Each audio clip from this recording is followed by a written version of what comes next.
সকলোৱে কয় মৰম দিলে মৰম পাব, সকলোৱে কয় সন্মান দিলে আপুনিও ঘূৰাই সন্মান পাব।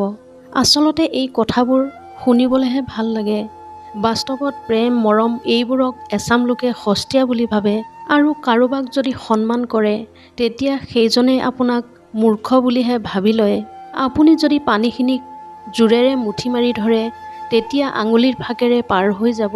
এটা কথা মন কৰিব, পানী বৈ যাওঁতে নিজৰ পথ নিজেই বনাই লয়।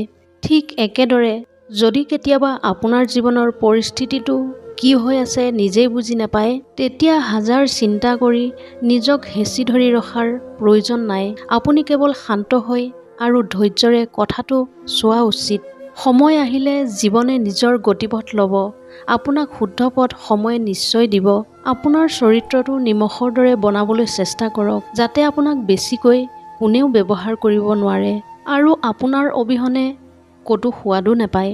পৰাপক্ষত কাকো টকা ধাৰলৈ নিদিব।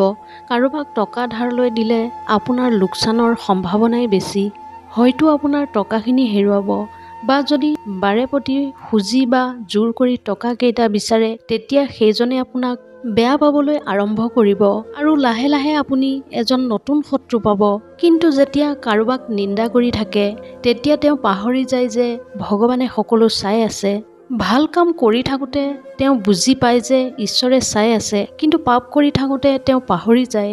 দান দি থাকোঁতে তেওঁ বুজি পায় যে ঈশ্বৰে সকলোৰে মাজত বাস কৰে, কিন্তু কাৰোবাৰ পৰা চুৰি কৰি থাকোঁতে বা কাৰোবাৰ প্ৰাপ্য অন্যায় কৰি নিজৰ কৰোঁতে পাহৰি যায় যে ভগৱান সকলোৰে মাজতে আছে।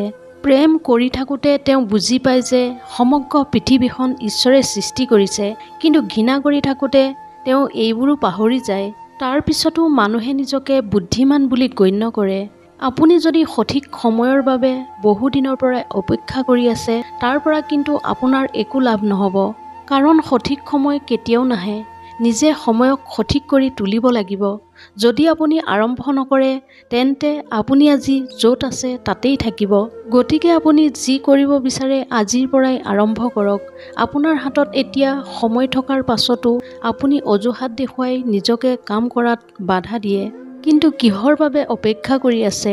যেতিয়া আপোনাৰ মা দেউতা ভাই ভনী আপোনাৰ আপোনগৰাকী আপোনাৰ লগত নাথাকিব তেতিয়া আৰম্ভ কৰিবনে? এতিয়া যিসকল আপোনাৰ কাষত আছে সদায় থাকিব জানো আপোনাৰ বাবে ৰৈ? জীৱনটো সময়ে সময়ে সলনি হৈ আছে।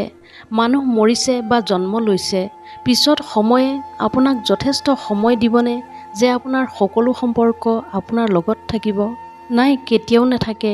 সেইবাবে নিজৰ কেৰিয়াৰৰ বাবে আৰু নিজৰ সম্পৰ্কবোৰৰ বাবে জীয়াই থকা আৰম্ভ কৰক। মনত ৰাখিব, আমি জীৱনত পোৱা বিফলতাৰ আটাইতকৈ ডাঙৰ কাৰণটো হ'ল নিজৰ গুৰুত্বপূৰ্ণ কামবোৰ পিছুৱাই দিয়া। গুৰুত্বপূৰ্ণ কামবোৰ পিছুৱাই দিয়াটো বন্ধ নকৰালৈকে আপুনি উন্নত সফল জীৱন যাপন কেতিয়াও কৰিব নোৱাৰে। যদি আপুনি কাৰোবাক প্ৰশংসা কৰিব বিচাৰে বা কাৰোবাৰ যত্ন ল'ব বিচাৰে তেন্তে জীয়াই থকাৰ সময়তেই কৰক, কাৰণ দূৰ সম্পৰ্কীয় লোকেও মৃত্যুৰ পিছত কান্দে। শৰীৰটোত জীৱটো থাকোঁতেই কোনো মানুহৰ সময় নাথাকে দেখা কৰিবলৈ। যেতিয়া জীৱনৰ পৰা আত্মাটো ওলাই যাব তাৰ পিছত উচুপি উচুপি কফিনটো আঁতৰাই চাই কি লাভ? কোনোবাই ইমান ধুনীয়াকৈ লিখিছে, কিছু সময় উলিয়াই আপোনজনৰ সৈতে কথা পাতিবলৈ আৰম্ভ কৰক। যদি আপোনাৰ কাষত আপোনজনেই নাথাকে তেতিয়া কাৰ লগত কথা পাতিব? অহংকাৰ কি কথাক লৈ কৰে আপুনি? আজি মাটিৰ ওপৰত আছে, কালিলৈ হয়তো মাটিৰ তলতো থাকিব পাৰে। লক্ষ্য নিৰ্ধাৰণ কৰা আৰু সংকল্প লোৱাৰ মাজত পাৰ্থক্য আছে। যদি আপুনি ভাবে যে মই এই বস্তুটো বিচাৰোঁ তেন্তে এইটোৱে আপোনাৰ লক্ষ্য, কিন্তু যদি আপুনি ভাবে যে মই যিকোনো মূল্যৰ বিনিময়ত এই বস্তুটো পাব লাগিবই আৰু ইয়াক পাবলৈ মই যিকোনো কাম কৰিব পাৰোঁ, গতিকে এয়াই আপোনাৰ সংকল্প। যিসকলে লক্ষ্য ৰাখে তেওঁলোকৰ মনোবল ভাঙিব পাৰে, কিন্তু যিসকলে সংকল্প লয় তেওঁলোকৰ জয় নিশ্চিত। সেইবাবে এটা সংকল্প লওক যে মই প্ৰতিটো পৰিস্থিতিত এই কামটো কৰিবই লাগিব বা কৰিম। দেখিব আপুনি সফল হ'বই। এইকেইটা কথা মনত ৰাখিব। অলসভাৱে বহি থকা মানুহৰ পৰা আঁতৰি থাকিবলৈ চেষ্টা কৰক। এনে লোকে নিজেও অলস হৈ বহিব, আনৰ সময়ো নষ্ট কৰে। জীৱনত সফলতা লাভ কৰিবলৈ কেতিয়াও আনৰ আগত ডাঙৰ ডাঙৰ কথা নক'ব। নিজকে সদায় নম্ৰ তথা সৰু কৰি ৰাখক।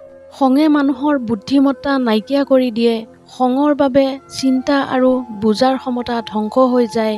সেইবাবে পৰাপক্ষত খঙক নিয়ন্ত্ৰণ কৰি ৰাখক। এনেধৰণৰ মটিভেশ্যনেল ভিডিঅ' পাই থাকিবলৈ মোৰ চেনেলটো ছাবস্ক্ৰাইব কৰিবলৈ নাপাহৰিব। ধন্যবাদ।